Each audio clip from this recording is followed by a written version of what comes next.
무언가 지르고 싶다면 구독 해요.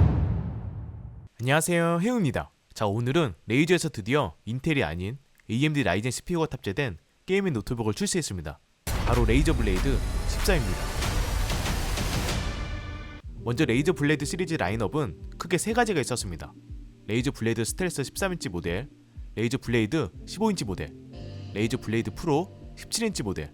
물론 과거 2015년에 레이저 블레이드 14인치 모델이 출시한 적이 있었는데 너무 오래전이고 제가 알기로는 사실상 그 이후로 쭉 출시되지 않았다가 이번에 드디어 14인치가 오랜만에 출시를 하면서 그 모델에 AMD 라이젠 CPU가 탑재된 모델입니다. 오랫동안 14인치 사이즈는 출시한 적이 없어서 기존 15인치랑 14인치랑 크기 차이가 얼마나 있을까 궁금할 것 같아 비교 영상을 제가 먼저 올려서 보여드렸는데 생각보다 차이가 있었고 사이즈 외에도 15인치와 구조상으로 변경된 부분이 꽤 있기 때문에 오늘은 사이즈와 두께 등등 어떤 부분들이 변경이 되었고 최상위 모델에 AMD 라이젠 CPU가 탑재된 만큼 과연 벤치마크 수치와 게임 성능은 얼마나 잘 나올지 그리고 온도와 프레임은 얼마나 나올지 하나씩 체크를 해보겠습니다. 먼저 사이즈와 디자인부터 보도록 하겠습니다. 가로 사이즈 319.7mm, 세로 사이즈 220mm, 두께 16.8mm입니다. 즉 제가 사용 중인 레이저 블레이드 15 스튜디오 에디션이랑 비교를 해보면 이 정도 차이가 나는 것을 볼 수 있습니다. 게다가 가장 최고 스펙인 RTX 3080 그래픽카드가 탑재된 모델인데도 두께가 16.8mm면 진짜 비슷한 스펙 기준으로 비교해봤을 때 현재 출시된 모델로는 거의 가장 얇다고 봐도 될 정도이며 실제로 평균 15인치 게이밍 노트북들의 두께를 검색을 해봐도 상대적으로 엄청 얇은 모델입니다.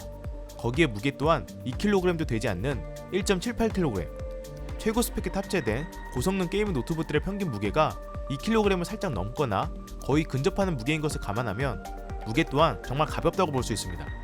즉 이 제품의 포지션을 대략적으로 제가 유추를 해보면 최고 스펙의 고성능 게이밍 노트북은 사용하고 싶은데 13인치 사이즈는 대부분 스펙이 낮고 작아서 불편하고 그렇다고 15인치나 17인치를 사용하기에는 무겁고 너무 커서 부담스럽다고 느꼈던 분들에게 그 두 가지 고민을 해결한 하나의 선택지를 만들어서 적당한 사이즈 14인치 모델 그리고 최근 핫한 AMD 라이젠 CPU를 탑재해 현재 소비자가 원하는 그 포인트를 노려서 나온 것 같습니다. 그럼 사이즈가 작아진 만큼 구조적으로 변화된 부분도 있을까요? 몇 가지 있었습니다. 일단 당연히 레이저 블레이드 시리즈의 시그니처 레이저 로고 백라이트와 양극 산화 처리된 CNC 알루미늄 바디, 매트한 블랙 컬러까지 마감이나 퀄리티는 그대로 동일합니다. 바닥면의 배기구 모양과 2열로 구성된 받침대도 동일하고요. 대신 포트 구성에 변화가 생겼습니다. 왼쪽부터 보면 전원 포트, 타입 A 3.2 젠2 포트 1개, 타입 C 3.2 젠2 포트 1개, 3.5mm 오디오 잭이 있고 오른쪽에는 동일하게 타입 C 3.2 젠2 포트 1개와 타입 A 3.2 젠2 포트 1개, 켄싱턴 락, 풀사이즈의 HDMI 포트가 보입니다. 그리고 당연히 4K 120Hz를 지원하는 HDMI 2.1 포트입니다. 제가 가지고 있는 15인치 모델에 비해 SD카드 슬롯과 타입 A 포트가 줄어든 점을 제외하면 사실상 거의 동일해서 이 정도면 넉넉한 포트 구성은 아니지만 충분히 괜찮은 구성이라고 볼 수 있습니다. 더 빠른 와이파이 6E와 블루투스 5.2는 기본이고요. 배터리의 경우 전원 어댑터는 동일한 230W를 사용하고 있고 용량은 61.6W가 탑재되었는데 상대적으로 사이즈가 작아진 만큼 배터리 용량이 줄어들기는 했지만 전력 효율을 높여 레이저 블레이드 노트북 중에서는 가장 긴 배터리 사용 시간인 12시간 사용이 가능하다고 합니다.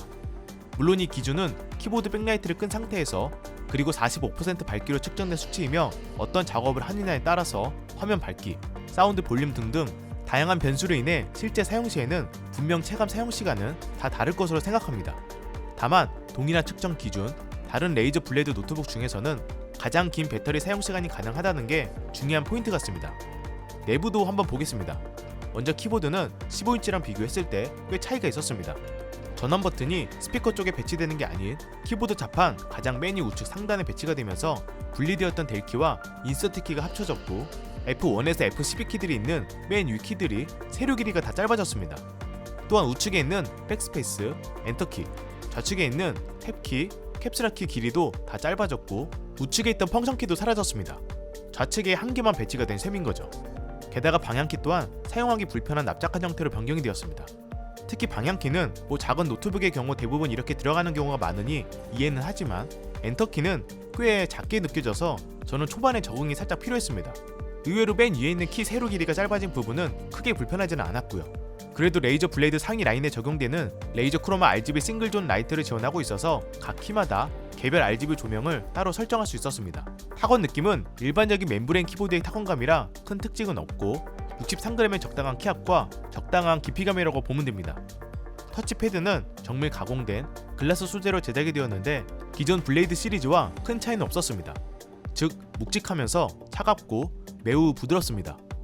그 외 내장 마이크를 지원, THX 사운드를 지원하고 윈도우 헬로 기능과 720회 웹캠을 지원하고 있는데 스피커는 개인적으로 외장 스피커로 들을 경우 살짝 아쉽게 느껴졌고 별도의 헤드셋이나 이어폰을 활용해서 사용하는 걸 추천드립니다. 이번에는 가장 중요한 스펙입니다. 현재 레이저 블레이드 14 모델의 경우 총 3가지로 출시가 되었는데 RTX 3060이 탑재된 풀 HD 해상도 144Hz, RTX 3070이 탑재된 QHD 해상도 165Hz, RTX 3080이 탑재된 QHD 해상도 165Hz. 즉 제가 가져온 모델은 가장 최고 스펙의 레이저 블레이드 14 모델입니다.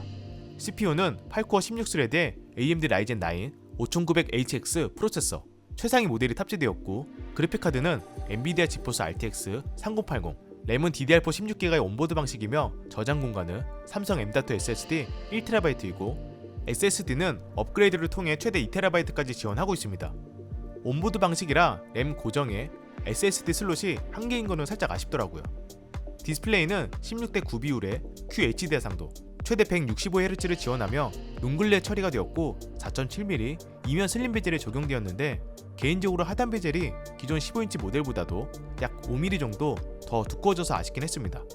또한 광시야각 IPS 패널이 탑재되었는데 중요한 부분은 무려 최대 DCI P3 100% 생 영역을 지원하고 팩토리 캘리브레이션까지 적용되었다고 합니다. 제가 전문 측정 장비는 아직 없다 보니 확인은 못 해봤지만 대부분 스펙 시트와 비슷한 수준으로 나오는 것을 감안했을 때 이 정도 수치면 솔직히 노트북에서 OLED 디스플레이를 제외하고는 DCI P3 100%는 처음 보는 것 같아서 색 정확도 부분에서는 거의 최상급이라고 보면 될 것 같습니다.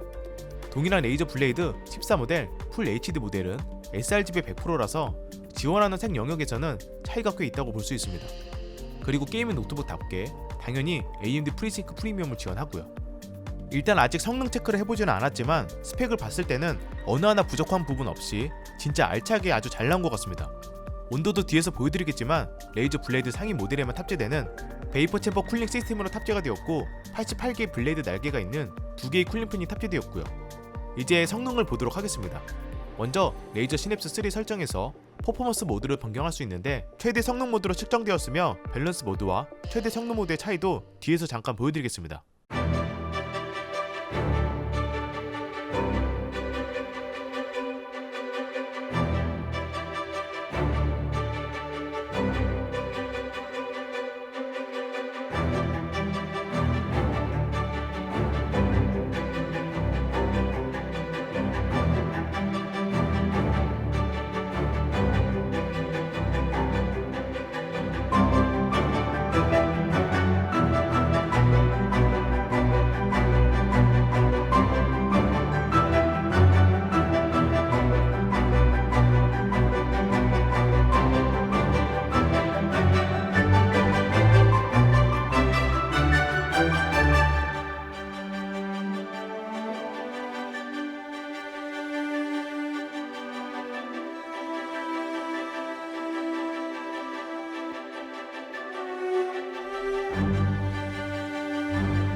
일단 지금까지 영상을 보신 것처럼 밸런스 모드와 최대 성능 모드 각각 차이가 꽤 있었습니다.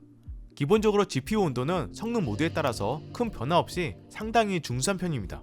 다만 CPU 온도의 경우 AMD 최상위 모델이라 그런지 확실히 온도는 꽤 높게 나오는 편이었고 제가 그전에 리뷰했던 인텔 CPU가 탑재된 블레이드 시리즈보다 더 높게 나오는 상황이고요.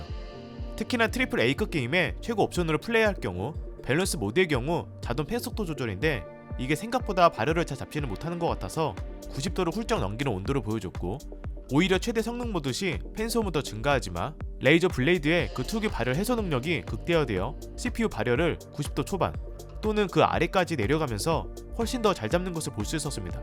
물론 이건 게임에 따라서 그리고 옵션에 따라서 다 다르게 측정이 되니 참고만 해주시면 좋을 것 같습니다. 또한 프레임의 경우 밸런스 모드와 최대 성능 모드 각 프레임 차이가 게임에 따라서 변수가 있겠지만 배틀그라운드의 경우 약 5프레임 미만이라 생각보다 큰 차이는 아니었습니다. 즉 밸런스 모드의 경우 고성능을 요구하는 작업을 할 경우 온도가 꽤 높게 올라갈 수 있지만 소음은 상대적으로 적고, 최대 성능 모드의 경우에는 오히려 온도 관리는 잘 되지만 소음이 상대적으로 증가돼서 이 부분은 상황에 맞게 잘 판단해서 사용을 해야 될 것 같습니다. 그리고 체감 온도의 경우에는 키보드 자판 기준 여기 상단 부분에는 상당한 열이 느껴졌고, 왼손 손바닥 아래쪽과 키보드 중앙 쪽도 약간의 열이 느껴졌는데 실제 자주 사용하게 되는 이 부분과 터치패드 쪽에는 거의 열감이 느껴지지 않아서 딱히 불편한 정도는 아니었습니다. 소음의 경우에도 최대 성능 모드로 게임 플레이 시 평균 47dB 정도로 확실히 조용하다고 할 수는 없지만 밸런스 모드에서는 평균 40dB 정도로 꽤 많이 내려가는 것을 볼 수 있었습니다. 소음 소리도 각각 들려드리겠습니다.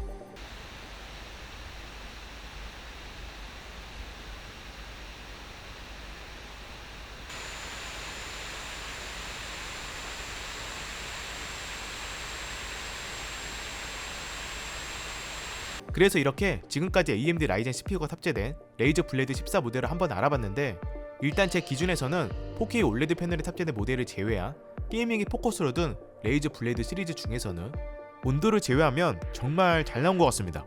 특히 가장 이상적인 QHD 해상도의 165Hz, 거기에 OLED 패널이 아닌데도 DCI P3 100%의 엄청난 세격, 작은 사이즈와 두께, 무게까지 가벼운데 스펙은 AMD 라이젠 9 5900HX와 RTX 3080이 탑재된 현재 최고 수준, 즉 고해상도, 고주사율, 정확한 색감, 성능 전부 다 만족하는 제품인 거죠. 다만 CPU 온도가 게임과 옵션에 따라서 꽤 높게 나온다는 것은 다소 아쉬운 부분이었고, 또 다른 문제는 바로 가격인데 현재 국내 정발이 된 상태고, 제가 더보기란에 남겨드린 링크로 가시면 구매하실 수 있는데 정발 가격 약 370만원으로 판매가 되고 있습니다. 그래도 현재 기본 5% 할인과 장바구니 쿠폰까지 해서 최대 20만원을 할인받을 수 있고, 선착순 100명은 KT 게임박스 2개월 이용권, 거기에 포토 상품평을 남기면 100%로 레이저 랩터 스탠드 크로마 제품을 주기 때문에 그나마 이게 조금이라도 위안이 되지 않을까 생각을 해보고, 사실 레이저 블레이드는 다들 아시겠지만 절대 스펙 대비 가성비가 좋은 제품이 아닌 성능 대비 빌드 퀄리티와 감성으로 구매하는 제품이라 이 부분은 각자 고민해서 결정을 하시면 될 것 같습니다. 그럼 제가 준비한 영상은 여기까지고요. 저는 또 새로운 리뷰 영상으로 찾아뵙도록 하겠습니다. 이상 혜영이었습니다. 감사합니다.